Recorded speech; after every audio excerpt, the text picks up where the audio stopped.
Welcome one and all here to the UEC day number 2 of the 2025 Rankings League. My name is Infinity and I'll be casting all of today's action alongside the more best Canadian person that I know. I had to How many Canadians do you actually know? That's what I'm curious. You and Austin visions.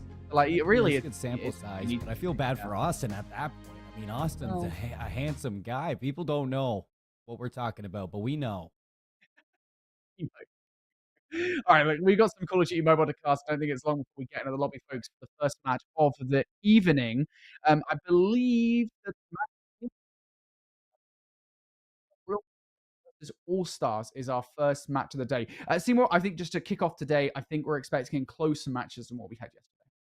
I would agree. I mean, those matches yesterday were far beyond close, I would say. I mean, it was very one-sided, but as expected with the, intentions of those teams that are at the top of this league, just looking to really stomp through and state their claim here in UECE. And for today, I mean, it's definitely going to tighten up a little bit. But for this matchup in particular, I think I'm really, I'd say, intrigued at what we're going to get between these rosters, especially considering that Royalty is coming into this tournament with back-to-back tournament wins with UECE, and they're looking to set their legacy with a win 3 in a row, as it seems like this is going to be their last tournament together as a team representing Royalty. So ending on a high note for this team is what they're looking for, and I think we're kind of looking into this series to kind of, for Royalty's sake, be similar to what we saw yesterday if they want to take this tournament.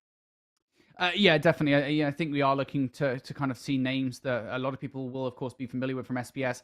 Stuff at the plate here for UEC. I think Kairu is going to be the guy, if anything, from me, that I want to see step up for Royalty. On All-Stars, then, you're also kind of looking for maybe some names to step up to the plate. Got to say, these aren't names that, generally speaking, I would necessarily be aware of. That being said, I mean, look, these are, I believe, it's good S&D team, I think, is kind of what we're looking at here for this roster. That's supposedly what they're good at. So, really, I think that's where they definitely need to step things up, I think, moving forward into this matchup. And a lot of history with this team, too. I mean, Afina being the only female player that we have at UECE, and, Tenzes being a top 3 sniper in CIS, and, this team mainly, being from the CIS and Kazakhstan region. That's exciting in its own right, just to have a separate region of its own to represent here. And I'm looking forward to seeing this team, not much experience in COD Mobile competitive, but this is where I'm looking at growth within the competitive region of Europe. If this team can learn to, exceed expectations, that is another point where we were talking about yesterday that is healthy for the region. And I want to see these teams do good, Brody. So I'm looking forward to seeing, All-Stars take on Royalty. And if they are a search and destroy team and we're looking at Tenzes to be that pop-off sniper player, Royalty better look out, because that's where we saw yesterday those lesser performing teams really step up in certain rounds and have a chance versus the better teams. Yeah, definitely. Well, look, we'll see if the maps are any different today for those sniper rifle situations. Spoiler alert, they're not. Of course, everyone plays the same maps across the first round of play here in UECE. And that means, so we will be seeing that fire range search and destroy. And you're absolutely right, Seymour. It is going to come down to whose sniper rifles can pop off in the moment when required, when it comes down to that search and destroy. And that certainly is going to benefit those teams in game number 2. Of course, we did also see a couple of Hacienda hardpoints yesterday, Seymour. Neither of them were close. No, neither of them were close. In fact, one of them was almost a 100-point club. And I think one thing for Hacienda that it really comes down to is the basic fundamentals of Call of Duty in its own right. That means rotating early, making sure you're not over abusing your specialist abilities and putting too much into one hill. You want to make sure that you're cycling those abilities, making sure that you're banking them, and you have abilities for counterplay and not just proactive play, because you don't want to just burn all of your specialists on one hill. You rotate to the next and you're a sitting duck versus a team that is going to be banking those specialists. So I think when you look at teams that are trying to play above their own standard and find their skill ceiling, it's a very basic fundamental for Call of Duty that can improve for a lot of teams. And I think I'm looking at them to come into this Hacienda and really utilize and cycle their specialists a little bit better. Yeah, definitely. You know, I will say I'd like to see game 3 today. If we can see a game 3, that'd be realized control. I think that's Me going to be the too. really interesting one for me. Whether or not when we get down to that game number 3, specialists or operators, as there, I'm still in like specialist mode, mate.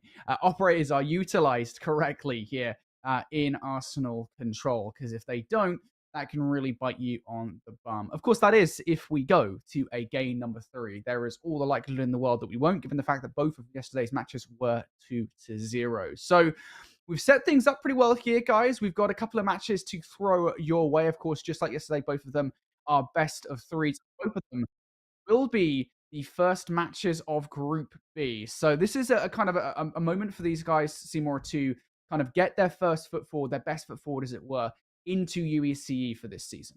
Yeah, I think, I'm still stuck on the whole specialist operators thing as well. And that's something I got to get used to. And in terms of the series, I don't know if I'm more excited to see Control or Arsenal in its own, but I want that game number 3. And I'm hoping, Brody, that these teams do push that whole distance for this matchup being, I just, 2-0s yesterday. We got to get by that for this tournament today. And I think if anybody's going to do it for this one, taking down a team like Royalty for All-Stars is going to be a big step for themselves. I mean, especially considering, the history of this team in Royalty. They're going to want to come out and stomp their opponents, but I don't think it's going to be as easy as they do expect. And I got my eyes on Afina for this one because she was not only the only female player in UECE, but nominated last year for Player of the Year here in UECE. So that has me kind of hoping that they're going to come out and really stick it to this Royalty team, really step up in their own right, because for a lot of those teams yesterday that were falling behind, Brody, I think you and I can agree that,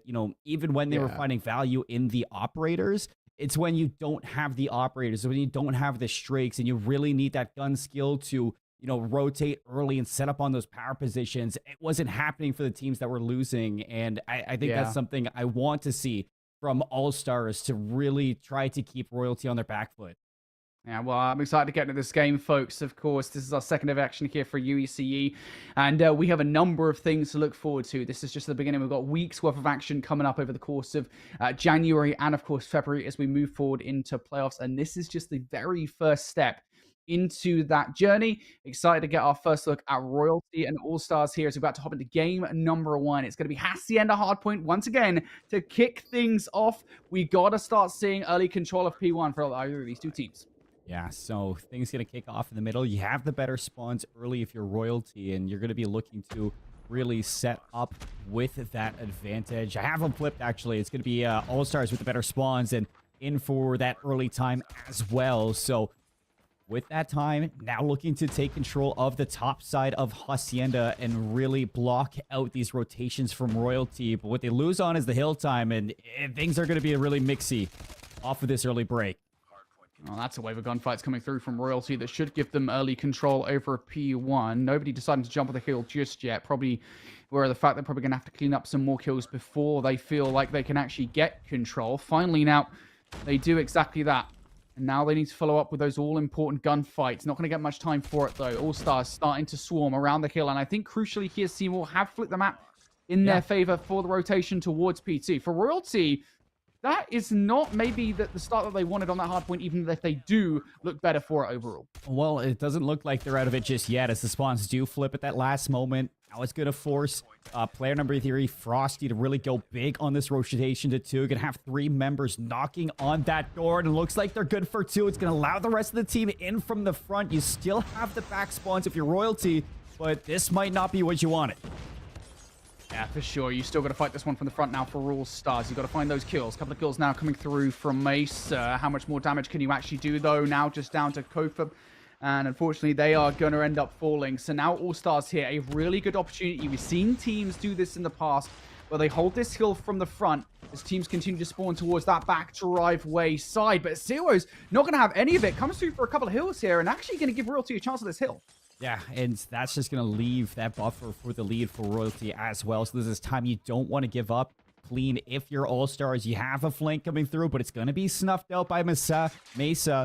And that's going to force All-Stars now to cut their losses and look for the rotation. You don't want to give up a chance to flip things out the last second. You want to make sure that you're staying proactive because things looks like it's going a little bit from bad to worse. You do flip your spawns, and that's going to leave 2 members in a 2v4 for rotation to go big. Yeah, and one of them's already just gone down as well. Annihilator coming out from Mesa. He was got 13 kills, by the way, through the first 3 kills on this map. Presence from All-Stars has been quashed, and now you're on the back foot here. Divine Energy trying to get that hunter-killer drone out of the sky, but in focusing on it, is going to fall foul to a player on the hard point. All-Stars now looking for some kind of contention from the fence's side. Coffer able to pick up now some streaks towards this hard point. He his 11th kill of the game. Spawn's now flipping, though. Royalty still in control. Predator missile, good for 2 out of Paycott. And that's just going to allow that hunter-killer drone now to just continue this snowball for Royalty. Now lead by 60 plus. And they're not done yet. Bra's going to look for one last chance for Lillian. This is going to be enough for the break, at least keeping things uncontested, but no time for All-Stars here, just sitting up inside 10, 11 seconds. You have to think of these rotations. If you're All-Stars, you're falling behind, and you've already lost the transition to new over towards Rock. The full setup is there for Royalty and 2 members looking to ward things off. All-Stars have to make sure they get control of this hill. This is a good start coming through from ISDP with the Purifier, but you've got to find more value out of this one. Flying out towards the middle of the map. That's good now. More kills starting to be accrued, but again, you need to do so much more. There goes the Purifier in the play. There goes everybody from All-Stars as well. You said this needed to be a kill for Royalty. It just is, or for All-Stars, excuse me, it just is not playing out that way whatsoever. It's got to be some individual play from All-Stars that gets them back into this game now.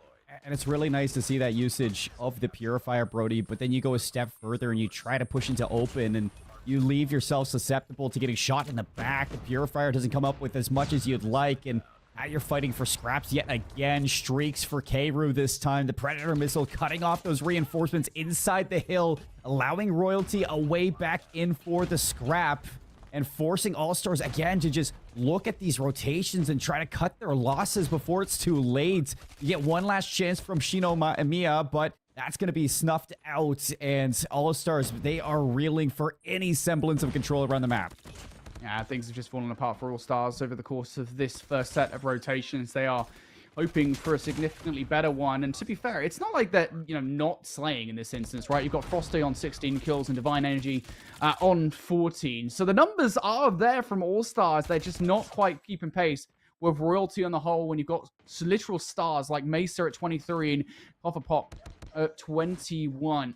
Royalty just putting up the numbers at the moment and simply outslaying All-Stars across all categories, and they are seeing the better top of the hill time for it as well. E1 control looking pretty good here, Seymour. You still have 2 streaks on Starwell and 4 operators as well to burn. Here comes the Predator missile. They're going to utilize one of them just to try to keep away All-Stars, and you look at that kill feed, no yellow coming out. Finally, Frosty with an angle, but no kill to back it up. There's 15 seconds on this hill, and I'd like to see these players try to fight for this P2. Already the setup there from one of them, but Maja not able to hold them off. They just pull those back spawns, and they're looking to block out All-Stars and send them into a chaotic spawn.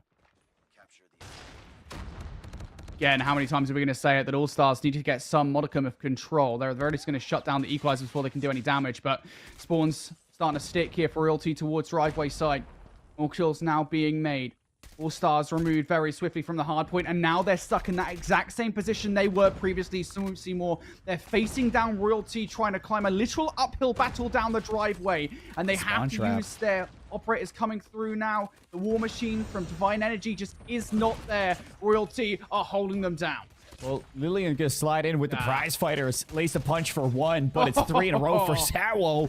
And looking to just kill the rest and slay out for the squad inside. Swaps to the secondary. Good shots with the Magnum, but only good for the 1.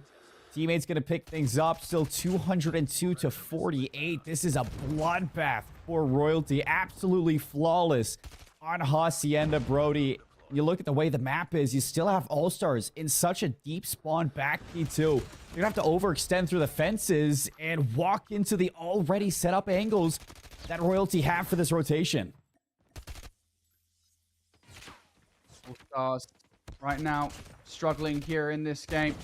Was that the struggles might continue. We'll get to that in a second after this map has been done, folks. But for the moment, Royalty just looking to close things out, utilizing the operators to get it done. War Machine over the top from Kairu will tag a couple of players down, keeping All Stars at bay. Just 25 seconds now to try and close this one out. Out goes Athena for a kill. Not going to find anything. Frosty, the only one with any value whatsoever. Seymour, things not looking up for All Stars. And now it's getting worse as well. Sewer pushing forward with the equalizers. Also, more kills coming in the feed for Royalty. This one is surely done. And I feel like this is the first time we've seen the equalizers used, Brody. This is such a clean map from Royalty that the operators aren't even needed. 5 more seconds. Time's going to tick forward. And that's going to be it. A 50-point club on Hacienda hardpoint. Royalty looking so sharp here in the UECE tournament. The Rankings League just looking like the top side is way leagues ahead, Brody. Yeah, that's a really unfortunate there for All Stars. I mean, look, they just got simply outclassed. I think time and time again, we have these discussions about slaying, right, versus strategy. You know, what wins out maps in Call of Duty and, of course, Call of Duty Mobile. And that is just one of those situations where simply every single time the All Stars looked like they had some kind of look at a hard point, they would just get slayed out almost immediately. There were a couple of heroic moments, I think, from Siwo specifically. But beyond that, it was just a case where everybody was just not keeping up.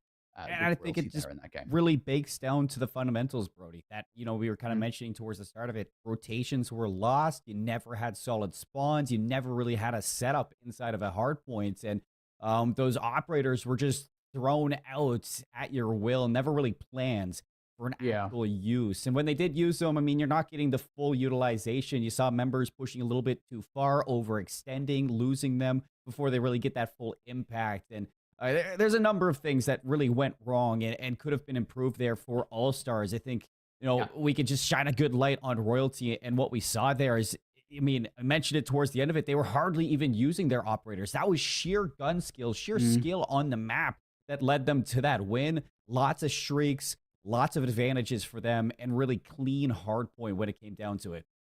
Yeah, for sure. Well, I will say we should give folks an update as to what I was referring to towards the very end of that hard point. Had All Stars actually made what would have been a phenomenal comeback, they would have lost the game anyway. I believe that they were disqualified from the first map of the day because they used banned items. Now, this has happened at the highest level of competition before. Infamously, it happened during Season 4 playoffs. The team actually lost out on a Masters spot because of it.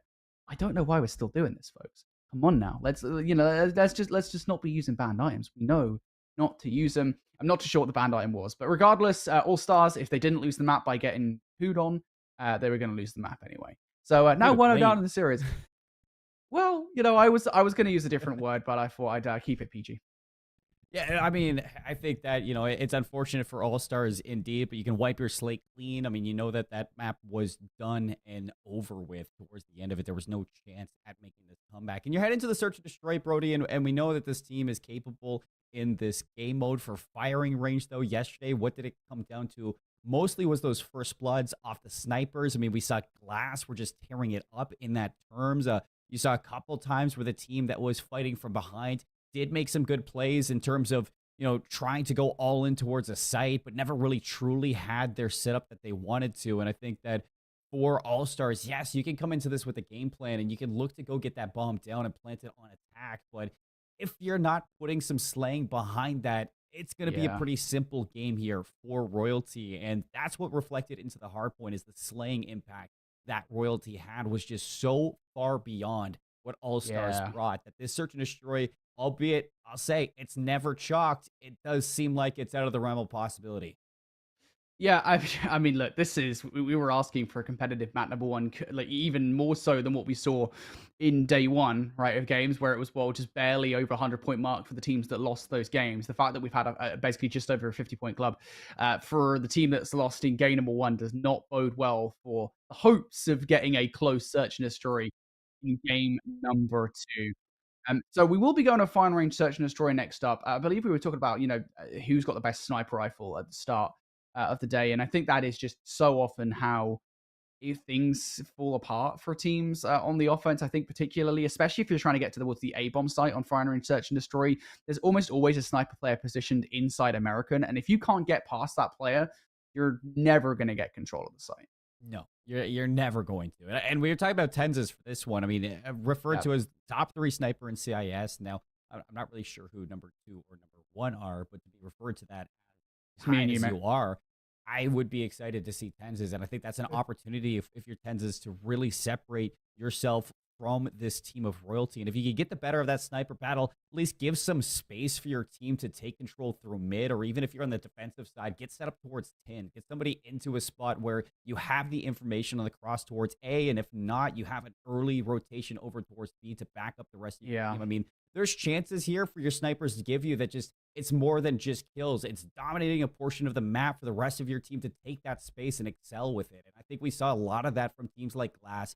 Every single time you got a kill off of that sniper, you saw somebody either pushing towards 10 or push all the way in towards the base of the attackers. And with that quick play, with the adaptations there, some teams just don't keep up with that. And you don't expect somebody to play that fast. So I'm looking for All-Stars to not only try to utilize that sniper, but see the rest of the team to take that space off those sniper wins. Yeah, it should be said as well, you know, I think so many teams in Europe, and this is a general thing I think with Europe at an SPS level, do struggle with making those adaptations. So something to bear in mind, I think, not just for this, but of course for the upcoming season of the Snapdragon Pro Series as well. We are under the search and destroy, though, and already All-Stars find themselves at a man disadvantage. There are trades going down, and with that snipe coming through from Divine Energy, this is now a 2 versus 2. But the 2 players in All-Stars are split up. So we're going to see some individual heroics. Snipe will not connect on towards 1. Royalty now 2 versus 1. Frosty going to bring this down. Classic 1 versus 1 action. Just needs to escape Kairu for now, and he will do exactly that. Quick reposition. Kairu with a sniper, so you want to keep this length, but if Frosty can really adapt to this one, try to get some timing here, it'll pay off, but going in for the melee, and the quick scope from Kairu. All right. Starting things off with a little bit of pizzazz. Some flashy plays. I love it, Brody. Absolutely love it. I mean, we said the snipers were going to be effective here in firing range. I don't think that's exactly what we meant as we got in towards this firing range search and destroy. So, unconventional finish there towards that round of play, but we'll see whether or not that continues in towards this one, and it will, as First Blood goes the way of Misa. 1 player down for the count. Control over this area of the map is so important, the trailer, and we see that already go in the way of All-Stars. So they have some kind of way in towards the A site now. The second kill coming through is going to make this even more so, but that's an overextension that you don't really need, and it's an overextension with the bomb as well. Space is something that's needed in search and destroy, and you dictate it, then you give it away there. Luckily for the rest of your team, I mean, they're picking up in general areas that you wouldn't have expected. The 3 versus 1. And you're going to have a chance to put this one away if the trade can come through. But Misa is making this one difficult. Has the sniper in. Waiting for the challenge. Bomb being planted at A. And you're looking for your teammate to just lock down this cross right now for LSVP. I like this from Misa. A full wraparound. Change in position. Potential to catch some players with surprise.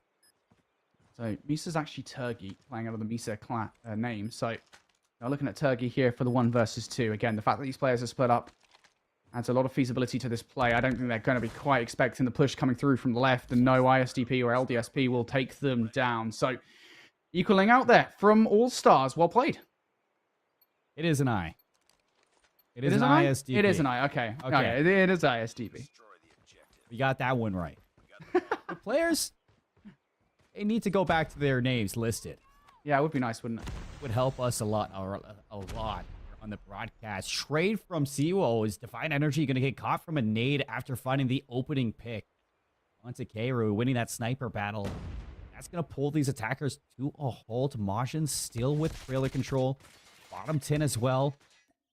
Shino Maya in trouble. Tagged down and going to be finished off by Coffeepot. That's going to allow them to just push on forward, Brody, finding all the kills on the mob. Frosty, 1v3, brings it down to a 1v2. Chance to make it a 1v1, but not able to finish things off. Yeah, you really would have wanted that if you're Frosty. Has information, though.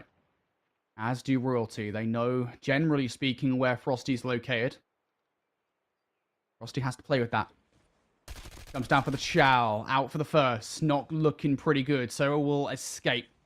And once again, we'll be able to regroup with the teammate. Going to find a good look. And actually still sees the second as well. So Frosty in the 1 versus 3. Brought all the way down to a 1 versus 1. He has a good look at this. Now on the hunt for the last kill shot from the left. He will survive. 7 seconds in the round, Brody. Lots of time to play with. But the bomb is down in your spawn, so you have to play for the objective at some point. And I think Gothapot gonna know that, being the one who killed the bomb carrier. But do we expect the read on the flank? Turns around, finds the shots, and the hero plays live on. Just phenomenal little play there towards the end, isn't it? To shut Frosty down. If that would have been a 1 versus 3 that Frosty would have managed to grab, I think that would have been quite demoralizing early on in this search and destroy, but will be denied. Royalty now 2-1 up in this search and destroy. You start seeing some unique plays, I think, coming out from All Stars here on the offense, try and steal some offensive rounds away, and it's already going awry. They did not manage to get control of the trailer. I believe that player number 4, Mains, is responsible for that one. Trade's now going back in favor of Royalty as well. And you split up as well if you're the last couple of players in All-Stars. Good shots from ISDP, 2 versus 2. Making it 2v1. I mean, holding things down at A, expecting the swing from American, but not going to find that finisher. You still have numbers, though. And Turgi gonna know that B has fallen. This is a good rotation. I like the call. You have all the space. Get this plant down and force the objective on Turgi. And I'm pretty sure that you didn't catch the information as you're tucked there. If you're Frosty, you don't know where Turgi is just yet. Turgi is just trying to play this 1 versus 2, thread the needle as it were. Is he going to check the corner here to the right on towards Frosty? I don't think you ever check this. He's going to check it. It's the kill there. He checks it, gets the headshot. Now down to a 1 versus 1 for Turgi. On the other side, ISDP. Phenomenal so far through this search and destroy. Turgi has time to make this happen. All he needs to do is get the snipe off. The first is not good. Dipping and diving away to try and play their lives, and all ISDP need to do in this situation is burn time of the clock, goes across the screen, but the kill is not clear whatsoever. Don't think they have time anymore for the defuse, and Turgi knows it as well. ISDP runs down the clock perfectly. A devastating moment for Turgi because you had full control of that 1v1. You literally had ISDP shaking in their boots and trying to burn that clock. You get the early tag with the pistol. I thought the follow-up was going to come through, but low on time.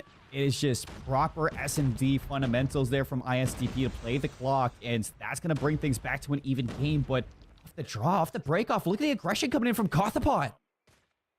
This is crazy coming through. Needs to actually find some value for it. There is the start. Can he get the kill on towards Froster as well? Yes, you can. Now a 5 versus 3. And All Stars going to have to pull themselves back somewhat from what was a pretty aggressive A push off the start. Has now completely withered away. You don't have the numbers. You don't have the map control. And it's continually down to this player on your screens right now. Just one player remaining. It's all down to Tenzies. What do you got for us? He's going to find 1 kill. Now he needs to play his life for more. Top 3 sniper looking to make a name for possibly top 1 if you can find this 1v3. But Majin puts that to rest.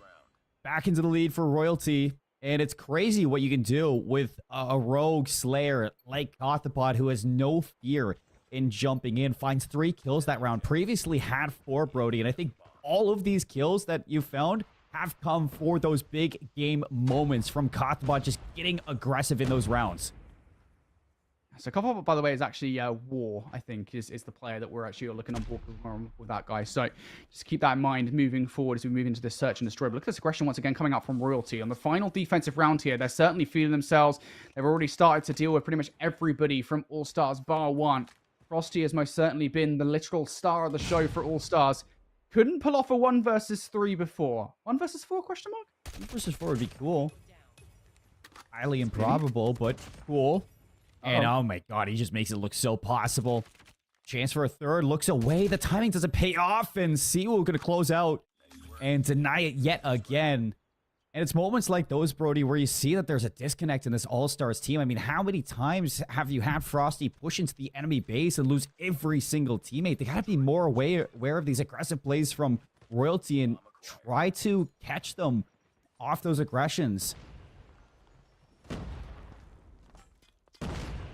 We are going to be switching sides now between these two teams. Royalty now the ones that will be given a go on offense. And remember what I said before, folks, about having a player installed inside American for the bomb site. All Stars do. Tenzies, that sniper rifle player that's infamous on the All Stars lineup.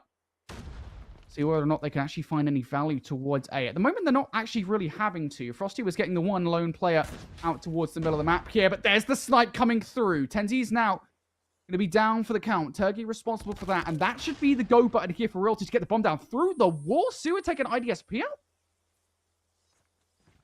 Somewhere off of the flank, too. I mean, you had to get that information from somewhere. The bomb should go down at A. You have Siwu now on the flank again. Nobody's going to be expecting this as it's all eyes forward. They're going to be shot in the back. Slides out. Expects the push in American. And now it's all down to Frosty again to try to pull off the impossible 1v3. The wall pings. Again, it just seems like Siwu knows exactly where to track. And the shots are great to put it away. 11 kills for Frosty, but, I mean, the rest of the team surely is falling behind Brody in that slang. I mean, 4 kills for 3 members, 1 kill on Lillian, just nobody aware of the possibilities for where Royalty are pushing, and Turkey just continues to win the battles on the snipes. Turkey, most certainly the better, more proficient sniper rifle player at this point in the game. And these entry kills are everything. I think you're going to see Athena attempt to re-get control of American, but you've lost full control of the site right now. So, bomb will go down. All Stars have to retake with a man disadvantage, and that is not going to help. Athena could not hold the angle. Turkey flies out in the open, not just for one, but for the second as well. Number 3 will be denied. It is instead going to be War that closes things out, but Royalty find themselves very quickly here on match point. War are just marching through this search and destroy now, and it's just Frosty doesn't know whether you should hit a flank or try to battle to stop this aggression at A, and really there's just no good answers because the rest of your team isn't supporting you when it comes down to the slaying. Another first blood. Cairo gonna find ISDP. Good trade there. Tenses finds 2, finds 3. Oh my, Tenses not missing with the snipes in this round. Clean up on Isle Tenses. As he now finds 4, looking for the ace. Surely give it to him. Give him the ace. Tensis has to have earned it. But no, Siwu's dipping and diving away. Wants to play spoiler. I think Tensis is just going on the hunt. No, will be punished for it. So now, what was an ace turns into a potential 1 versus 3. Siwu's already done step number 1. Frosty and Lillian are actually isolated away from one another. Siwu recognizes it for the first kill and gets away. So now down to a 1 versus 1. Frosty has played MVP for All Stars all game long. Now needs to prevent yet another clutch. I mean, made such a play for 1v4s, 1v3, surely a 1v1 has to go your way now. Sniper in hand, though. This is not the gun of choice, I'm sure, for this moment, but going to harness some of the power from your own teammates and see if you can keep things going for yet another round. 41 seconds, bomb recovered, and Siwu now going to plant the OBJ. Set up for this post plant. Frosty hoping things go your way for some timings, but as soon as it goes down, now it's going to be known, and gotta make a play. Spot him out. Frosty's going to chase for the kill here. Siwu's just spotted him out. I think Frosty's also just seen Siwu, so decisions have to be made fast. 25 seconds on the clock here, and that's going to make things super difficult. The fact that Siwu now has decided to change positions. He's going to surely catch Frosty on the cross. Does not need to go for the chow. I think the timing might give him an idea here that Frosty's made his way towards the site. Checks out towards the trailers. Going to realize nobody's here. Might get some bad timing, and will get exactly that. Frosty unable to stop Siwu for the 1 versus 3. Unable to stop Royalty for the 7-2 victory in Fire and Range Search and Destroy. And I mean, props to Siwu for making plays like that. I mean, so clinical when it comes down to quickly changing your position over and over again, rotating, just burning that clock. And Frosty, you can see that the nerves were setting in for that 1 versus 1. Just really never wanted to make a play, never really wanted to settle with pushing aggressive or try to take that 1v1 versus Siwu. It was always down to the timing, and Frosty really hoped that it came out in his favor, but it never did, and Siwu just manages to elude long enough to put things away. A comfortable 2-0 for Royalty, Brody. I will say a lot of things to improve on for All-Stars. I think first and foremost, the slaying just was not at par with the rest of Royalty. I mean, there was plenty of members on Royalty really stepping up for those moments that they needed to, but if not Frosty or Tenzes in that last round, we didn't really see much from the rest of the squad there on the side of All-Stars, and that's going to have to change for the future matches.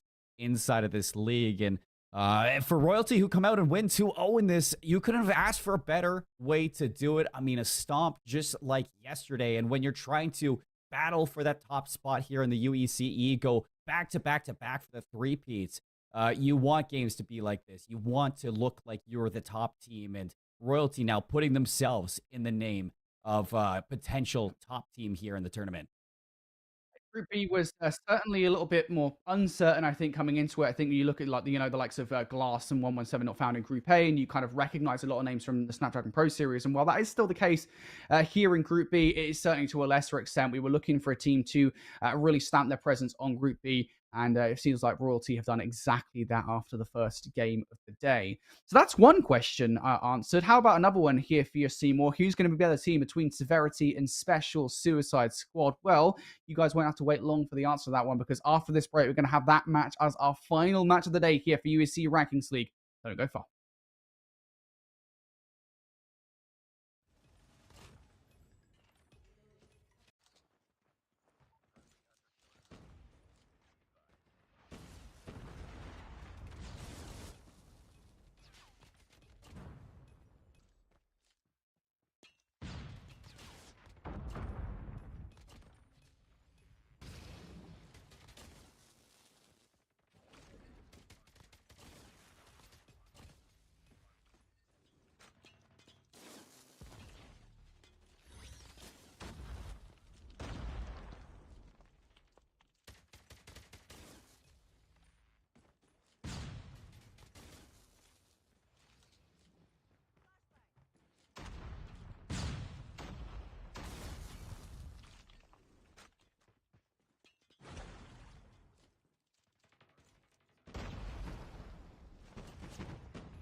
Hey everybody, how's it going? It's time for more action here from the UEC Rankings League. It's time for our final match of the evening. We've got Severity going head-to-head with the Special Suicide Squad, quite to the name, to close out the day. I'm Infinity.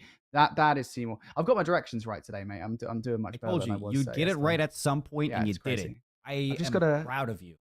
do that, left, whatever. I gotta try and figure it out. Regardless, I did figure it out, and we do get to cast some more Call of Duty Mobile here. Coming up, we have Severity versus the Special Suicide Squad. This is the final match of the first round of play. After this one, everyone's gonna have a record on the board across Group A and Group B, and we already mentioned how important it is to put your best foot forward.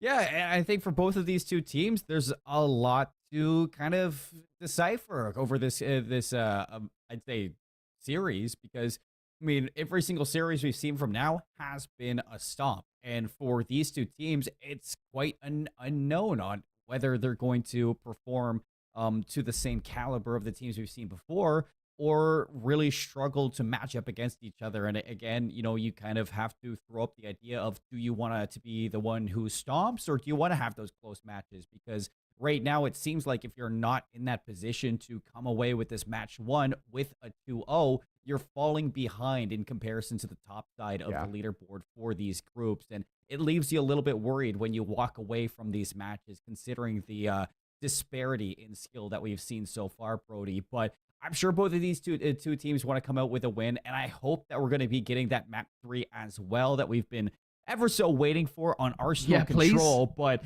I am just looking forward to a good match between them, and we got to introduce these teams first, because Severity is one of those teams that I think are quite the unknown. A whole new roster coming into this, formerly housing Omari before this, who's now on 117 not found. So you change up your whole roster, now bring a new face into this tournament. It's a lot to kind of look forward to. Yeah, it definitely is. It's worth saying that for me, at least, I do recognize some of these names from the Snapdragon Pro Series over the last couple of seasons. General Gore, for example, I think he was in Season 3 and managed to make his way into qualifiers for Season 4 and Season 5. Certainly, Bouchon and Daijin, I believe, have played together in the past, and Kuda, of course, has also made a couple of appearances. So there's a few names in here that, at the very least, I know can play at a high level for European Call of Duty Mobile, and that does, I think, bode well for the potential for this roster to move forward and win this series. But with that said, I think, we never really know, right? The other team could come in here and absolutely shock the pants off them. And you've already mentioned the fact that they come in post roster changes as well. Yeah. And then we look towards, the Super Suicide Squad. Crazy name, by the way. And it's one thing that is to know is that this is a full African roster. So another region being represented here in EU, and one of the oldest rosters that we do have in the UECE, being formed back in 2020. And not only that, Brody, this is their debut in the UECE. So it's what I love, is just welcoming new teams into the league. And I think, that leaves us really excited to see what damage they can do. Yeah, definitely. I'm excited to see these guys, of course. For me, I believe this is the first time I've seen any of these guys compete. So, to see, what these guys are going to be capable of, I think, going into this matchup, I'm excited to see what they're going to be bringing to the table. I believe they're the oldest participating team or something like that is what I read. So that's kind of an interesting thing. I don't know what old is in like esports terms. When they say oldest participating team, are these guys like in their early 20s and everyone else is like sitting with like nappies on or something? Like, you know what I mean? Like, what is the framing for oldest participating team? Definitely not you and I. We're not old. I don't know. I think we might be old, mate. We've been around the block, but we're young in blood, at least for this right now. But I think for oldest team, I mean, it says they've been formed back in 2020, Brody. So it seems like they've just been along together for quite a while. But for our maps, nothing's going to change for this one. Hacienda firing range. We want to get that Arsenal Control for that map number 3. I think you and I are just kind of rearing to get some control going and seeing how teams kind of play on this game mode, at least for the tournament. But I think for Hacienda, you and I both can probably come to agreement on this. So far, the slaying has not been up to par when it comes down to how different these teams play. And for a team, if you're kind of looking at this one going in towards it, and I don't know how you feel about it, but you have to have somebody on your team to recognize we're getting stomped off this break. Take your time off the respawn to really catch our bearings and try to get back into it. You just cannot be solo challenging in or just moving into a losing battle over and over. Yeah, I just like to see teams have a little bit more semblance of form, right? You know, when it comes down to to hardpoint in general, in Call of Duty Mobile on the whole. Look, Europe. I'm not shitting on your entire region, okay? But like Europe's been pretty pitiful over the last couple of years of Call of Duty Mobile, and I think part of that has been, specifically in the respawn game modes. There's just such a, I think, an element of just to run at the hill and hope for the best, but in a kind of non-structured way, right? It's kind of just like solo chal everything, and you can't do that unless you elevate. So I think for some of these European teams, I want to see them use this time to practice and get better ahead of the Snapdragon Pro Series, ahead of Season 6. Because if you get the fundamentals down, things will be a lot easier during that stage of competition. So, Yeah. yeah, that's what I want to see from these teams. I want to see the fundamentals looking pretty good in Hacienda Hardpoint. I'm just gonna get this out there. I'm just gonna cut you off for a second, Seymour. Listen, right, I can do this because this is just UEC. If this was on the Snapdragon Pro Series, I wouldn't be doing this. All right, I see you, chat. Okay, if I hear one Japanese yapology from any of you, I'm gonna cut your fingers off. Okay, Whoa. figuratively speaking. Okay, I don't want to hear so much yapping. Do you know what we do? Do you know what our job is? Our job is to cast, is to talk about these games and fill the time before we get into the games. Okay, if our faces weren't on screen, the game would be ready. You guys would be in the game. Okay, cut the crap. Okay, I'm allowed to say crap. Stop it. You stop it. Get off your phone. Put it down. Go make yourself a cup of tea. Calm it. We got Okay. Brody going Now you can rogue speak, on Seymour. aisle 1 right now. He's letting you guys know. But yeah, we're gonna get into the game as soon as we can. I mean, we promise that we're not holding you back. We promise we're wanting to get into the match as quick as you guys want to get into the match. So for now, you just gotta listen to us talk. And speaking in Just hypotheticals listen. right now, Brody, it's one of those situations for I think this game, and I think you bring up a good talking point in front of it, is that when you look at a team like Glass yesterday, what were they doing when they were challing together? A lot of bait switches, Yeah. a lot of chances where you saw those operators actually flipping spawns into spawn traps for the opposition on that Hacienda, and you saw that every single time you rotated to a hill, you had a streak, you had an operator, and you had a team or a player ready to set up in that power position to block those spawns. So it just comes to Yeah. those fundamentals to realize that there's a lot more than just running at the hill that you kind of worry about for this. And you need to look into kind of the further, why are we losing, and break it down from there. I think we saw even in our match before this for All-Stars, they couldn't buy a kill in the hard point, Brody. But you look at the search and Yeah. destroy, and there were so many times where I was seeing them actually flash around corners before they were challing. You were seeing the players really set up to work towards those power positions using those natural cover, and it doesn't translate from the respawn into the search and destroy like you would hope. Yeah, like again, I think it just comes down to fundamentals, right? And so many times you'll see like the smallest hint of that, right? When it comes down to, as you said, like challing together as a team, putting in bait and switches and stuff like that, right?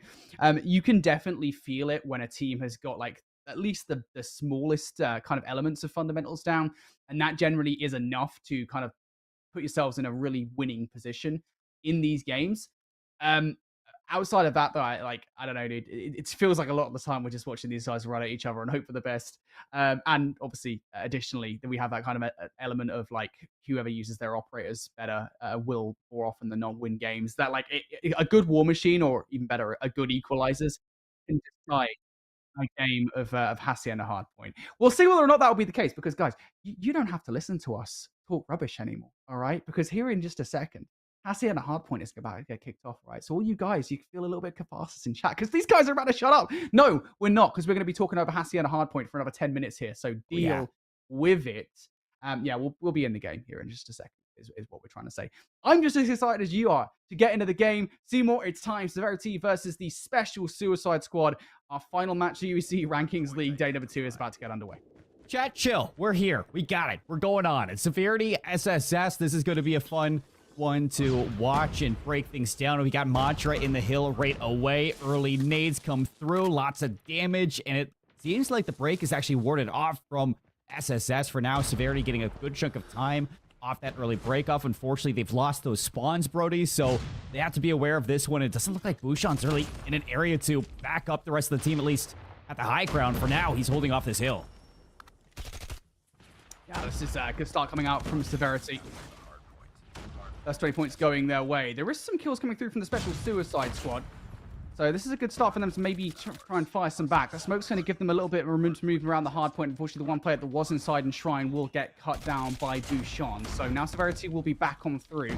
But again, I think the thing is with P1 on Hacienda hard point, right, Seymour, is the fact that things are so difficult to break because there's so many different points of entry on this hard point that it's almost very difficult to actually get any kind of real hold on this hill.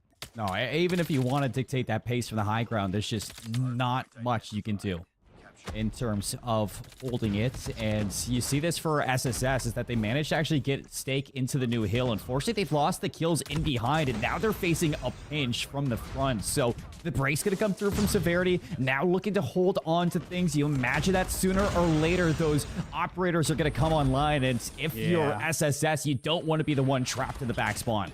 Yeah, this is the thing, right? I mean, we've seen this time and time again here on Hacienda Hardpoint. We've casted enough of it already in the UEC Rankings League, is that teams do get stuck on the driveway, and that seems to be, for the most part, what's happened so far for SSS. Just one player managed to get through in Shrine, going to get cut down. It might well have opened the door here. Maybe closed shut by Grid. No, trades galore. SSS doing a good job at the very least of contesting at the moment.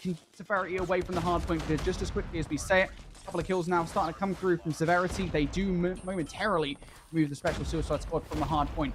Now the last 15 should go the latter team's way. So that was pretty well contested, I will say, from the special suicide squad. For them to be able to get in and actually contest the time away from Severity, that's not normally a position you see teams get out of. No, it's not. But for SSS, I mean, they're grateful that they come away with a near tie game heading into the third hill. This is not something that we're used to. And look at this from Grid. Tucked away, easy two-piece. That's going to keep SSS away. Spawning in the back, they flip things out, and they should be aware of this as well. So you see those arrows turn around. They're going to be ready to ward off the second hit, the second wave, but gonna have to come down to the kills, and Gore makes it a little easier, popping off 3. That will certainly help, but will also help on the other side. We were talking about before we got into the game. It's going to be 5 kills with the walk. Gore decides to utilize the Predator missile right back on out to keep Severity in the conversation for this hard point. Is that going to be enough? Predator missile also accrued from Ronaldo goes straight down towards the hill. Now the equalizers. Time for another operator. This time around for Severity. And they are going to continue to put the hurt down, buying a lot of space and time for the remaining players towards this hill. It is just one. Bouchon looking for the scrap time on this hard point. That's because both teams already starting to focus on the rotation here, Seymour.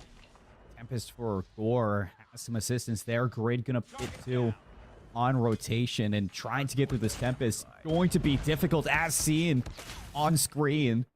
So Severity now with a clean rotation from hill to hill. They even have control of the side doors, so not a lot of pressure from that front line. Everybody looking forward, and you have the gravity vortex as well. Ronaldo really the only player with a chance to maybe break things open. As you hit the flank, you hop in, you find 2, and you get the team in. Kills starting to come through from the special suicide squad here. Now, this is the control they wanted. This has been a very competitive game of Hacienda hardpoint thus far. Hopefully, it shall continue throughout the rest of it. And here comes some more operators. Equalizers from Mantra to try and keep control for the SSS squad. Going to find one. Also, more kills. Supporting ones coming through from SSS. All the only one to find any value for Severity. Now, just trying to pull some players around towards the bottom side of this hardpoint. But yeah, I mean, this has been a spectacular hold on the whole here from the special suicide squad. Severity haven't really got even a contest off in this one, and they now take the lead away from Severity. I mean, Diddley finds a hunter-killer drone, Brody. You invest the equalizer and the gravity vortex, but you shut down the claw from Severity and flip this lead. I mean, you couldn't have asked for a better moment there from special suicide squad. And heading into the second set of rotation, I mean, things could have gone even worse after what we saw from the P3, P4 rotation. But now you're hoping to flip these spawns again, go back into it. You know that P2 was a great point for you to actually battle for it. It's just getting through this P1 that's been the hard part. And you invest Diddley's Predator missile for it. You just haven't been able to push really into the top side of the hill. This game could not be closer at this point in time. Special suicide squad now in for control over this hard point. Bouchon trying to hold on to it for Severity. Finds himself in a position where he's actually able to catch a couple of players off guard, but doesn't actually survive for long enough to actually do anything of effect. And all of a sudden, as Bouchon goes down, once again, the kill feed will light up yellow. SSS will be back on in for the back 15 seconds. Kuda trying to wrap around in from behind to try and flip the map in their favor. They've not been able to do that. So just one player from Severity makes their way over to Nu for the moment. And if I'm Grid at the moment, I've got a hell of a lot to do. Oh, yeah. And Grid's looking to make the play. He's going to have some help, but they're a little bit late to the party. He's going to be shot in the back. And now it's Gore's turn. Too many angles to worry about. Kuda's going to invest this War Machine. Will it be enough to hold on? So far, so good. Finds Ronaldo as well. Players spotting over towards fences. Baez for a potential flank, but it's not going to matter. The kills come through. You still have him spotting in the back, and now Kuda wants a little bit extra. He's got streaks up the War Machine. He's got even more kills. The space is here for Severity. This is their chance to flip the lead, Brody. Indeed it is. Severity now trying to put the game back in their favor. This has been such a back and forth hard point on Hacienda thus far. And now, not just an opportunity to actually get control of this game, but to get control in a dominant fashion. There's still 25 seconds left on this hardpoint. That's what you see Ronaldo recognizing with the utilization of the War Machine. But will they actually find anything for it? There's number one coming through from Ronaldo. Severity pushed out momentarily from the kill. Ronaldo takes himself out of the play. Bias is actually going to line up a couple of players, and Bouchon will find the last one. So Severity walk away with the most convincing amount of time off the back of this hill, and now have a somewhat comfortable advantage over SSS. And last time you were heading into this hill 3, if you're SSS with a tie game and you got blown out of the water, you're grateful for what you got at P4, but you need this to be different, and you need this to be at least time to tie things up or potentially flip the lead back for you, and you only have 2 operators to make it happen. Is it going to be enough? Bouchon's operator. Claw being effective. Nicely done. Couple of kills from him, but you really need to press the advantage. You're not able to do so because Diddley comes through with the Annihilator for that kill. Predator Missile now being utilized from Severity. No, this is an opportunity for them to really pound the hurt down on towards SSS with those back spawns being as predictable as they are. Kuda finding kill after kill. Kuda for 3 in the feed. And now Severity in control. If you're SSS, you can't afford to give this back 25 up. And just looking at that Hunter Killer drone is going to make it even harder. Just dismantling SSS off of this third hill. Back to back. Good hill 3s from Severity, and that lead is now starting to grow out of proportion for SSS. You need a good rotation. Again, you're looking to get a full 60 off of this, or even 40 points to cut that lead down to possibly 20. You've done it before.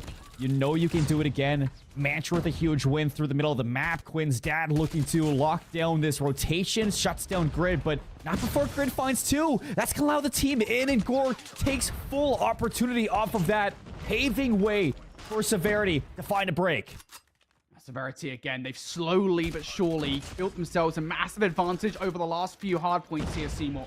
Now that advantage has blown this game wide open in their favor. They're about to cross the 200-point barrier, and SSS, I think, is starting to hit the desperation button, if you will. Streak after streak after streak has been the problem that they faced. A couple of kills do come through from SSS to give them control over this hill, but we know how scrappy Rock is. We're unlikely to really find a vast majority amount of time on this hill. Mantra here, low health on a few members of Severity, but only good for the 1 kill. Diddley there to help. Some cheeky shots from Fayaz. You're fighting back in. 3 go down, and SSS, I mean, you might be down, but I am seeing no waver in terms of attempts for these hill breaks. It is non-stop go time for this team, and we're heading into the third set of rotations of near 50-point deficit for Severity's lead.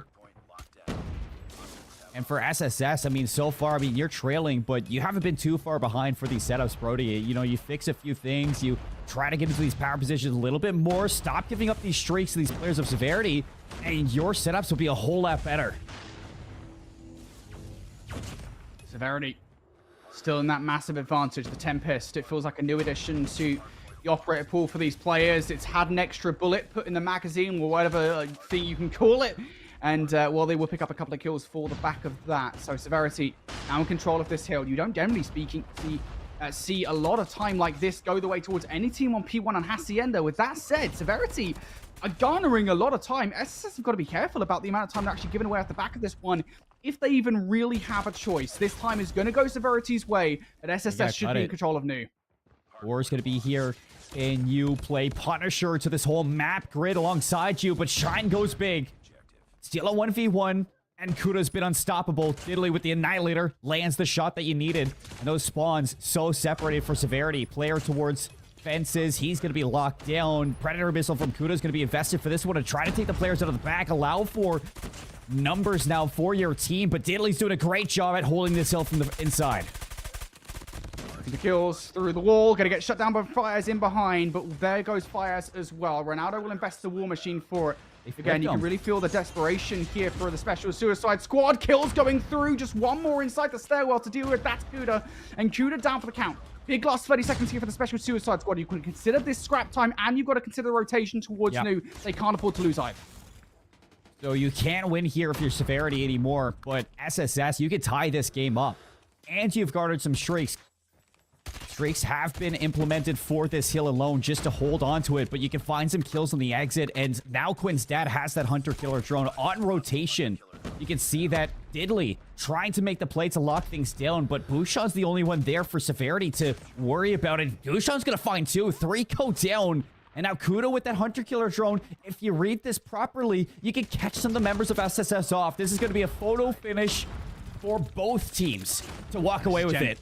This is generally speaking how we expect Hacienda to go down. SSS now in control. They're just 20 seconds away from victory. Fires from the up top, from the top rope for a couple of kills. Gets the last bite down of all the way down to the smallest sliver of HP, and he'll find that kill. Doesn't quite get the hunter-killer drone off, but will keep Severity in the conversation. Now the Gravity Vortex done coming out from Grid for a couple of kills. Is it enough to keep SSS at bay? 236 to 231. Severity in the lead. Bouchon cuts off the flank. In for the contest is Diddley. Soon to fall. Kuda keeping the team inside. 8 seconds. They know where the respawns are. All eyes forward for Severity to put this one away. Kuda now with the War Machine. And it is done. Hacienda.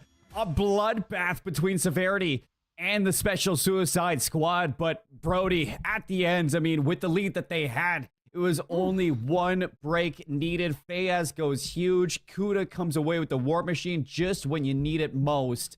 And it's a big win there for Severity to put it away. That is absolutely insane. Severity just about win Hacienda hardpoint. That is what we've wanted to see throughout the first couple of days of action here, Seymour. And you're right. I mean, what? They had like a 70 to 80 point advantage off the back of the mid game. It really felt like they'd kind of fully won it there and then. But SSS, I think the moment they really came back, if anything, was not just that crucial hold for the back 30 to 40 seconds on the McLaren hardpoint or Ferrari hardpoint or whatever the car here is in COD Mobile. It changes per game. The garage hardpoint. But the rotation towards fences, the fact that they win those first fights keeps them in the conversation.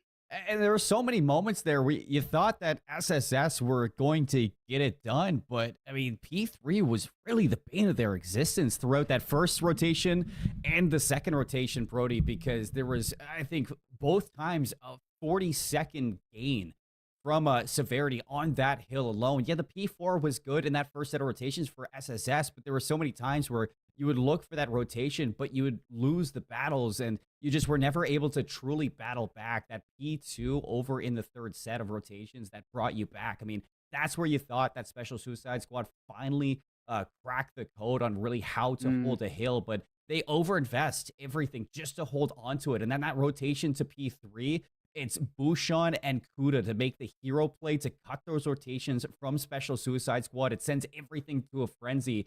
And Fayaz finds a triple kill inside of 10, really holding back Special Suicide Squads and isolating so many moments where SSS just truly couldn't battle as a full team to put that one away. It was a good effort. It's a valiant effort, to say the least. But it's just, you lose that map 1, and that's going to sting a little bit heading into the Search and Destroy. Yeah, I'm just so excited we finally got a competitive match on our hands, Seymour. I mean, the last few matches, the first 3 matches of the tournament thus far have been basically complete blowouts with very little of enjoyment to talk about. Now we actually have an incredible matchup on our hands as Hacienda Hardpoint does what we should be seeing Hacienda Hardpoint do.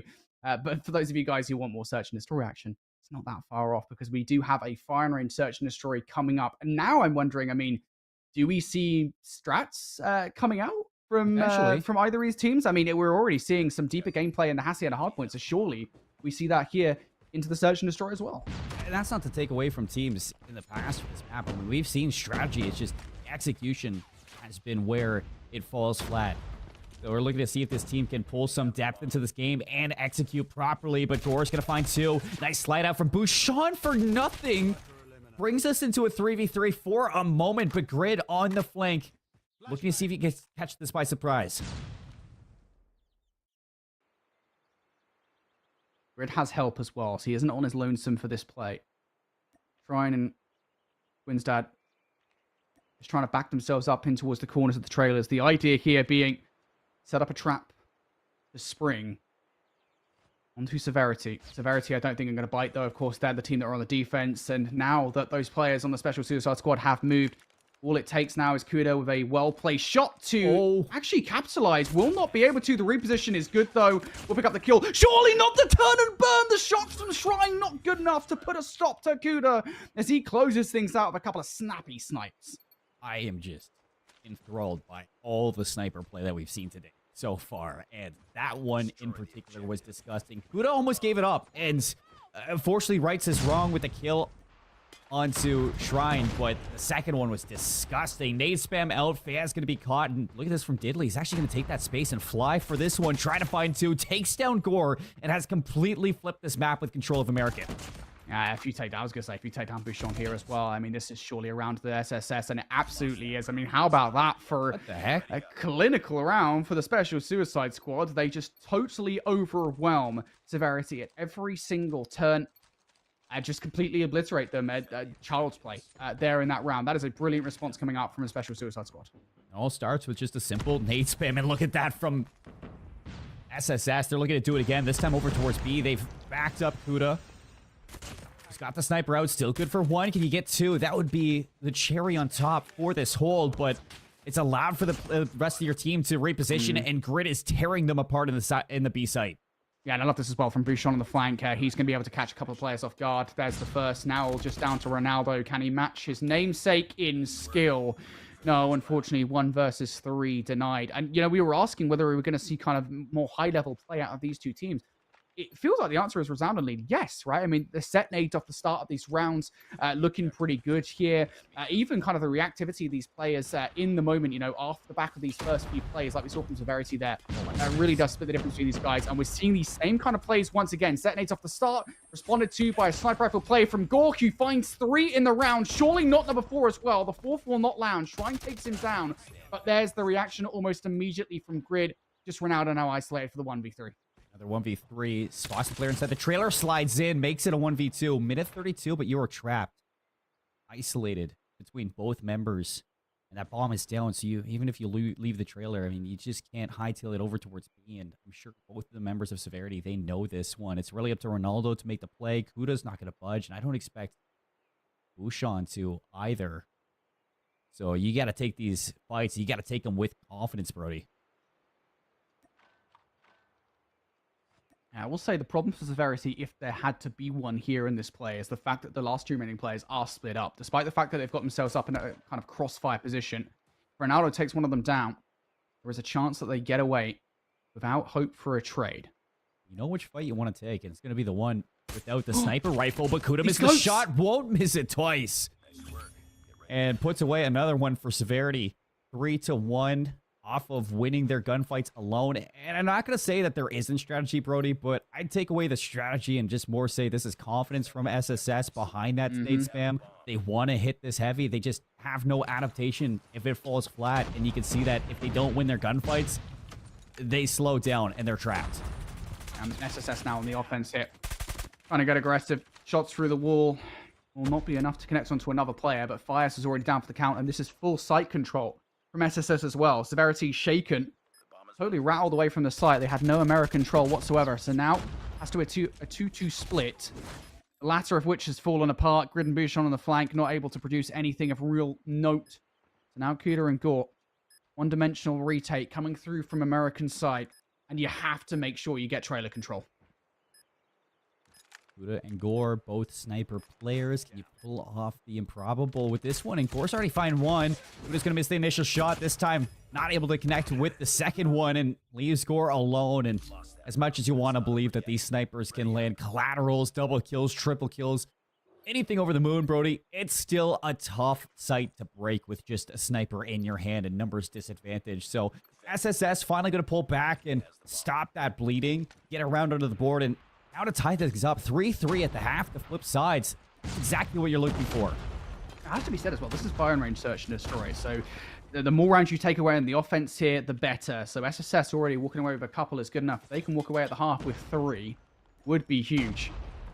And it's already looking pretty good in this round. Numbers in your favor. Even more so now. Grid down for the count. Bouchon and Kuda left up to clutch up a 2 versus 5. And it's not a situation that dissimilar from the last round. They have to hit it from American side. No hope for a flank, but Kuda is quick scoping right now. And I'd be concerned if I was in his line of sight. Slides in. Reads it with the pistol. 2 versus 2. Ronaldo close, but bomb site is taken. Bouchon's going to go down. Kuda's in trouble, and it's not going to be the 2v4. Brings it, or 2v5. Brings it all the way down to a 2v2, but Ronaldo playing it safe, wasting that time and staying silent, really the catalyst to that round. And like you said, I mean, you look for those offensive rounds to finish it with 3. Swapping back to this defense, Special Suicide Squad should be feeling good. No, like... Oh, snipe over the top from Diddley. How do you Diddley like that? Good of a trade over towards B, though. Makes this offensive push at least somewhat still plausible. I don't think Severity won it. They don't want that smoke. They're running straight away towards A. Is that a double kill with a no-scope? A collateral no-scope from Diddley is crazy, but you look at this reaction from SSS, and you've fully given up A. All 4 players rotate over to defend B, and Severity haven't really fully invested over to this one, and I'm sure with this slow pace, with a minute 16 left, they're just hoping that somebody overextends from SSS to tie it up, but instead you lose another member. And a 2v4 on offense with no real indication of a bomb site being open. Not what you're hoping for here for Severity, and I like this from SSS. Instead of overcommitting to a site, they're just stacking mid over towards 10. SSS is just not going to give that away from free. Severity are going to have to earn this if they want the clutch up. As start number 1. Shots in the back, though. Kuda isn't able to get away with the smoke. But at the very least, we're in a position that it's recoverable for Grid. Now the world is his oyster. 35 seconds on the clock here for Grid to make this happen. Nobody's actually got eyes on the B site itself. So Grid will be able to get this down. For me, the question is, what do you do off the post plant here? Because SSS are going to play like this one like they're glued together. That is the biggest question, but I like this from Grid. He's just going to fully wrap out. He's going to try to catch a flank, see if he can shoot some members in the back, and they might line up for him. Flashbang. Surely not. Surely Grid doesn't get free 3Bs. Surely not. Quinn's out for the 1. Shot's not really that great towards Grid here, so he actually walks away pretty much unharmed. Goes for the reposition now. Has it been predicted by Ronaldo? Yes, it has. Grid almost gets away, but Mantra will snipe him out of the play. 1 versus 3 denied. But that was very janky from SSS on the retake. If it's anything other than a sniper, he gets away. I mean, just if it's an SMG or an AR, there's just not enough time to land those shots. He gets around the corner and he escapes. But if it's not the Tundra, I mean, that is a round 1 for Severity. So SSS, I mean, you are not feeling good about that post plant whatsoever for that retake. And in this time, I mean, it's not going to be an all-in towards B. Instead, they're slowly pushing up with these smokes over towards A. And Faz is looking to make the play. Unfortunately not. He's spotted.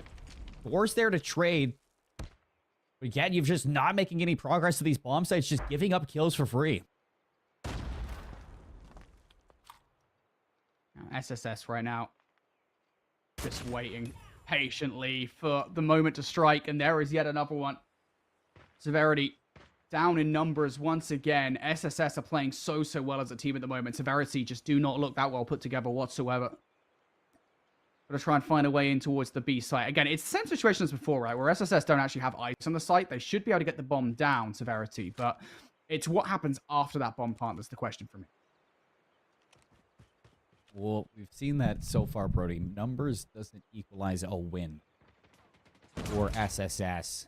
And these members, especially when you're looking at Grid and Bouchon, can totally bring this one back. And they're not afraid to make these quick routes, and with 45 seconds, they're going to give up on B and see if they can catch some timing on a rotation to A with bomb in hand. They might be able to find it. The only one here is Mantra with the sniper. Yeah. Might be able to stop it.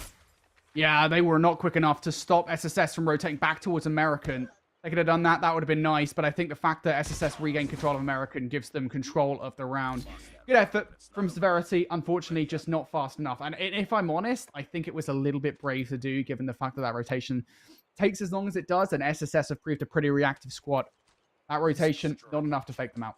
Just getting that bomb down at B, even with, you know, the site in your control, you're leaving you so susceptible to getting shot from all angles. So don't blame them for not wanting to do it, but you need to see some confidence. You need to see some gunfight wins coming out from Severity on this B attack. So far, it's a 2 for 2. 3 versus 3 when the dust settles, and this is your time to rotate early. If anything, try to put the pedal to the metal, and this is an over-rotation from SSS. They don't have a player in American. I don't know if they've got a smoke left to actually cover that American side, but they might not need one, as you said, because SSS this time around have not made as venomous of a rotation across. So Severity should be able to get the bomb down. It's whether or not they want to is the question, and they do. So time now all of a sudden flips in favor of Severity. SSS, it is on them to actually make a move towards the site. Mantra getting rid of that trophy system is going to allow nades and all such towards the site. Who's going to make this first move? Who will blink first? In towards trailer, I think. Go Shrine. They need to find something. They're trying to hit the jump shot. Baez behind the bomb. Kuda trying to play at the bottom of the steps. Do they read these close angles? So far, they don't, but the kills still come through. Shine and Quinstan Dad have the back of Mantra. It's up to Bouchon, but the read for Shrine. Brody heads up awareness. Is there time for the defuse? Of course there is. 6 rounds for SSS, and this is the best chance we've had in both days to see a map 3. And their defense is rock solid on the side of Special Suicide Squad. Nothing has broken through just yet.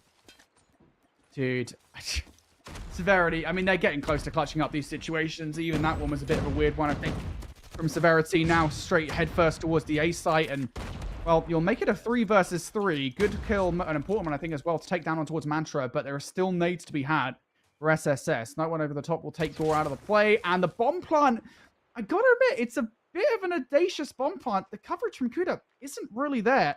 And now Kuda, I think, is left up Creek without a paddle. I think that's been the story of the whole game, Brody. Disconnected and bold. 2v1, Kuda. Both members inside this. We've seen him snap from player to player before, but to do it again, and with this severe of a round, the pressure is surely weighing on his shoulders. 10 kills, can you make it 12? Reminder, folks, that Severity would have to now force overtime in this search and destroy. Success are just 1 round away from giving us our first control of the 2025 UECE season. SSS doesn't spot him. Spot out Shrine, but he will spot out Diddley. And the fact that he doesn't spot out the first player might well come back to bite him in the rear. Regardless, 1 versus 1. It still has a feeling that Shrine is located within the trailer, or might well have heard him. Shrine is waiting, peeking at the corner, but doesn't matter. Kuda has the ice to keep this fire and range search and destroy alive. That sniper is clean. Kuda, I mean, you never count him out in those situations. That's what I kind of was hoping for from this player, is just to show that even Severity, backed into a corner, have a lot of bite to him. So we've seen Kuda now keep his team alive. 2 rounds to force that overtime. And these attacking rounds haven't really been objectively sound. It's been the slaying so far that has kept them alive. And for Severity, the issue comes from these opening duels. So many times they find themselves in 2v5s, 2v4s. They need to put themselves in an advantage early. Well, they're drawing first blood in this round. It's been the story of this search and destroy so far, as Severity having to work back from a man disadvantage. Even more so now. I mean, look at the yellow dots on the minimap here. SSS have got full control over the map. A couple of players on B. Gore's snipe will somehow take Diddley away from the B site. That's going to make SSS split their forces somewhere here. That was a snipe through the fence, by the way. A pre-snipe. That has to have been one they've practiced on Severity. Ronaldo, now a lot to do. Unfortunately, dips his head down at the wrong time. Doesn't matter. We'll pick up 1. 3 versus 3, and the rest of the reinforcements have arrived. There is no angle where you can get this bomb down for free. This is where we've seen them rotate before, but it hasn't paid off for Gore and Grid. Can you claw your way back? You see, Glore's going to pick up a Type 19. Brings this into a 2 versus 2. But again, it's the bomb plant that's a difficult part. Entro's watching over, but the read from Gore is good. 1v2 to keep this alive. Bomb getting planted, but Quinstad brings it into a 1v1. Can you clutch up? You cannot! And it's Quinstad to put it away. No more heroics from the slaying of Severity. We get that map 3 we've been waiting for, Brody. and SSS make it look clean in the search and destroy. So much strategy just getting shut down by the pure slaying that comes out from these individuals on the defense. Yeah, I'd love to see the first blood ratio between these two teams, because I would imagine more often than not it was the Special Suicide Squad getting it done. And the rounds that Severity were managing to take away from Special Suicide Squad on their offenses were those clutch-up situations like we saw from the likes of Thor and Kuda. Outside of that, though, I mean, that was pretty much all Special Suicide Squad. They look so well put together. We talked about it really at the top of that search and destroy, right, Seymour, that almost immediately we were noticing kind of layered strategies, fundamental search and destroy gameplay that we wanted to see from the first 3 matches. We got it in spades there. And I mean, you think back to those first couple of rounds that you saw from Severity, and it was round 2 and round 3 where they were just happy to get aggressive and dominate it in terms of those fights. And there was nothing that Special Suicide Squad could do for the most part. It was when the snipers really took control and that aggression was getting shut down. And there were so many times where you wanted to make a play for Severity, but you just couldn't make that play. And Special Suicide Squad winning those fights early on, forcing those 2v5s, forcing those 2v4s. It got a little bit close, but you're just giving yourself that gap, that wiggle room to make mistakes and still come out with a victory. And they do just that. It's impressive and really sets things up for this map 3 of it can truly be anyone's game. I mean, you're mixing the respawn aspect with the objective aspect, and you can just hope that one of these two teams can put it together. Yeah, definitely. That was a phenomenal search and destroy. I want to say from both teams to a certain extent. Severity didn't do anything fundamentally wrong. They were simply just getting outplayed time and time again. So that gives us our first Arsenal control, our first control of the season thus far. And this is one I'm really excited for, because control in Call of Duty Mobile, Seymour, is such a it's just a blast, right? And it's with the operators, right? I mean, something that you and I have had the discussion with regarding control in mainline Call of Duty over the last few years, and I think just generally it's been a community kind of hot topic, if you will, is that control works best when operators or specialists in mainline Call of Duty are in play. And here in Call of Duty Mobile, those operators are so fun to watch in control. So really, for me, I mean, who has been more effective with their operators this series so far? Who was more effective with the operators back in game number 1? I'd say it's very hard to split the difference at the moment between these two teams on that category. It is. I would say that for the most part, I mean, you think at P3 on Hacienda over towards the fences, it was easily Severity, but there were moments towards the end there where Special Suicide Squad started to get that understanding together, and that's where you put your hopes into them. I mean, you got bailout options if you're either team, but starting off the attack here, SSS going to try to find some progression over towards B. It looks like they want to go all in. Fea's going to be caught. There's a stack now on the zone. 3 members here, but a nice shot from Gore is going to take one away. Enemy taking B. Already the opening split coming out here from Severity, looking to get something done. Players still contest with, though. One more on the point, and they are finally dealt with. 1 tick goes the way of the Special Suicide Squad over towards B. The problem here of our control in Call of Duty Mobile, though, is these spawns are hella sticky, and I can't wait for you to see your first spawn trap here in a moment. If Severity managed to put it together, grid of a couple of kills here through that left side of the minimap means that Special Suicide Squad will not be in one. They break out towards the middle of the map, and Kuda now has a lot of Special Suicide Squad on his hand, and they cannot handle that blunder. No spawn trap this time, Brody. Special Suicide Squad able to battle out of their spawns. Now looking to stick it to Severity with a stack on A. First tick is in. Second one going fast. You have a flank coming out from Gore, but will it be red in time? All these kills coming out from SSS, and nobody's going to be ready for this flank, but is it going to be quick enough? I don't think there's any stopping this one. That flank from Gore is not going to be effective whatsoever. There's a late flank coming through from Fires, but I think it's more of a precautionary one, if anything, to keep Special Suicides from rotating through that gun side. But Fires is actually dealt with. And now for Special Suicide Squad, they run straight into the line of sight of Kuda. Kuda only effective for 1, though. Special Suicide Squad have not been fully dealt with just yet. For the most part, they have been, but just 1 player remains, and Shrine is taken out of the play. I mean, things will cool down here in a 12 versus 13, 1 tick on B. It's a really early usage of the Predator missile, and without your team really set up to follow up with it, it's all for naught. 10 lives playing 11. You have the time here to really slow things down if you're SSS and try to play some TDM, but you got to start thinking about this objective, and for Severity so far. This B zone has been locked and shut. Bouchon through the middle of the map finds 2 and going to equalize these lives. 54 seconds left.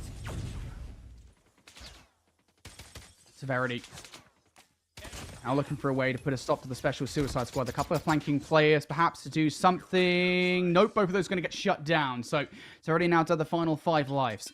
35 seconds on the board. Ronaldo choosing to invest the war machine. It's good to remove Gore from the point. It is a great investment from the special suicide squad to take the offensive round. These things are a dime a dozen here in Call of Duty Mobile, and everybody is being wiped off the face of the earth for Severity. Bouchon and Kuda, no point investing anything now. There goes Bouchon. Kuda trying to salvage an unsalvageable round. And the special suicide squad kick off things very strong here on Arsenal Control. That's great awareness from Kuda not to invest that war machine. I mean, that was a losing battle from the back steps. And for SSS, using operators there, an offensive win moves mountains in Control. And to do it in round number 1, that is going to set yourself up for success. For this defense, though, you only have a hunter-killer drone on Ronaldo, no operators. You're going to have to really come out with some good kills with the guns to shut down this attack over towards A, because Severity, they have their operators. They're happy to invest them so they can start off strong. You kind of need to, right? This is the beauty of having operators in Call of Duty Mobile, is if you're in a situation where your backs are against the wall, you've got no choice but to utilize your operators to get yourselves out of a potential hole. Unfortunately for Severity, it hasn't really amounted to much of anything at all. They get a look at A, and they still have a life disadvantage here on this offensive effort with no real map control. The one positive I take away is, I guess, you're not in a spawn trap off the start of this round. But even that, it feels like you're stretching for something, right? So Severity just looking for some kind of way into this round. With 45 seconds left, it kind of has to happen now. No progress. Operators find nil. And you have a life deficit. Bouchon's going to step onto B, stop the time at 43 seconds. But yeah, you think about SSS have been on the flank again and again. And you still have Ronaldo in a spot to late flank this B zone. Nade's going to hit. The kill's still coming through from the spawn. And Severity, even though you're setting up for the spawn trap, Brody, all it's really done is waste time. Finally, the kills come through. Fayaz burns the equalizer. They get into B, and the second tick is a lock. I don't know. I'm thinking a lot about that, the equalizer utilization coming up from Fayaz here. You kind of want this player, if anybody, in the spawn with this thing. But regardless, now it's being useful. 4th kill coming through. They will not lock down the entirety of the B point, but they will divert the attention of the players towards A. Yeah, that equalizer, it's the most prominent operator in Call of Duty Mobile, especially in Control. You probably wanted a little bit more out of that. But regardless, second tick now through on towards A. SSS gonna force send it towards the point. Trade's not looking great. Ronaldo has managed to save the point, though. But I love this from Severity. They immediately just let it fall by the wayside and go straight back towards B. Mantra has the equalizer. Now looking to spawn trap with it. Bouchon gonna get caught off guard. So much damage to be done. And Mantra is tearing apart your reinforcements. Kuda has to wait for the respawns. 10 lives left for Severity. You have a 2-life advantage and 2 ticks on either zone, but there's 27 seconds. You got to make a play, and you got to pick which one you want to go for, because SSS are happy to burn this clock. 15 seconds. Not a lot of clock left to burn here. SSS down to the final set of lives. Will it even really matter, though, with the clock in the play the way that it is? Fayez keeping an eye on the stairs. Also keeping an eye on event. That's a good read on towards Shrine. Shrine will now be out of the round. Ronaldo, once again, looking for some kind of special play with the war machine. It's effective for a hit mark, and it's effective for a double! How much more value? There's no juice left in the tank. 3 versus 2. 5 seconds for somebody for Severity to make their way towards the point. The investment of the Annihilator. Will it be enough here to keep Fayaz away from A? No! 0 seconds left on the clock, and Fayaz is still keeping this round alive. 1v3. You've seen it before. It seems like SSS happy to give up this tick, knowing that full well all they need to do is trade themselves. But this would be some proper ice from Fayaz, who stole away the Hacienda hardpoint with a triple kill. And you do it again here, slides out. Mantra there to shut it down. And it seems like that ice has thawed, Brody. From that Hacienda, when it came down to Fayaz and Kuda making the big plays to put Severity ahead in the respawn, we haven't seen that yet here on the Control, and you allow a moment for SSS to climb back in the search and destroy. They look comfortable in the server. It doesn't look like they're ready to give this up just yet. Yeah. SSS threw everything, including the kitchen sink, at that defensive round victory. Severity now needs to produce an ultra reverse sweep here in this one. It's going to have to be a serious one for sure. A couple of kills now coming from Diddley, and you can just see the stark difference between these two teams on their offensive efforts. There's one little bit left to deal with on a flanking player. That's Fias, who actually still hasn't dealt with. Ronaldo will take him down with a slight chow. And now all the attention will turn towards the front, and very quickly SSS deal with it. And I can resume with what I was saying, Seymour, in that you can see the stark difference between these two teams on their offensive efforts. Severity's just looks so much more clean at the moment. Or doesn't spot Diddley below. Ironsight's blocking it, but luckily Faz is here for another triple kill. As the slaying has been great for Severity for the most part. 3 players on double digits. It's SSS when you're looking at Shrine on 21, Diddley on 19, and Ronaldo with 15. So many players sharing the glory on SSS that it's just a matter of time before Severity fall to this pressure. Gore with a double kill. Gonna ward things off for now. You have 2 operators and the equalizer of Fayaz still active. So all things considered, there's still a great chance for Severity to force a round 4. They even have Grid now looking to cut these respawns with a couple of spawn traps alongside Bouchon, but Bouchon gets cut down. Maybe thinking about using this Gravity Vortex gun if you are Grid. Tempest is going to be utilized by Gore for a couple of kills. Also, a couple of kills coming through from Fiaz, and yeah, this round is done. So this is a bit of an investment coming out from Severity. I feel like maybe unnecessary investment, right? You had a massive life advantage. It wasn't really a necessary one to close out the round, but Gore will find kills for it regardless. You've had so many advantages for the past 2 rounds, and you lost them both. Using the operators to win a round just to keep this one going, I think you're looking at that for Severity as a need for them to get their confidence back. And you have some Shrieks too, so you still have Grid and Bouchon with their operators. So all things considered, you lose a little to still have some tools in the back pocket. It's just this offensive win needs to be clean for Severity.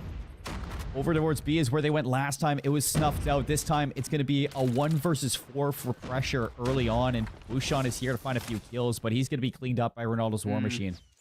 Yeah, I was going to say, Ronaldo doesn't actually get a lot for that, but the 1 kill he does get is probably the most important, considering Bouchon had the claw out. Now, Cuda, War Machine play. Good for a couple of hit markers. We'll find the kill against Quinn's dad. No more than that, but it is enough to get Severity on towards the site. Everything is coming out now from Severity. The Gravity Vortex gun will keep SSS at bay for the moment here.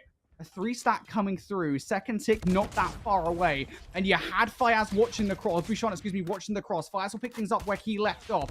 Couple of players looking to push through, but Fiaz slips away at the wrong time. Ronaldo manages to slip through for a couple of kills, and they will salvage that point. But at the same time, you've still got players on A to contend with. Kuda dies to unknown effects. I don't know what's going on, but you have a second takeover towards A. Everybody funneling out the door. Gore finds 2. Can Bouchon get the rest? He will. 4 down for SSS. A life disparity of 6. And that 3rd tick should come through. You have a flank coming out from SSS, but will it find enough on the break? It will for the exit kills. Ronaldo gets 2 before dropping. You still have a chance here for SSS to put this one away, and operators for Quinn's dad. The claw is available. 2 ticks already down. Severity have a couple of win conditions here in this round. Fire's getting those kills is certainly going to help the situation by far. SSS will be feeling the heat hot under the collar now. 3rd tick about to be through. The contention through. And there's the kills from Severity. I don't think anybody from the Special Suicide Squad will be able to touch now. One last hope will be Diddley on the stairwell, and they won't get a look. Severity force a round 5.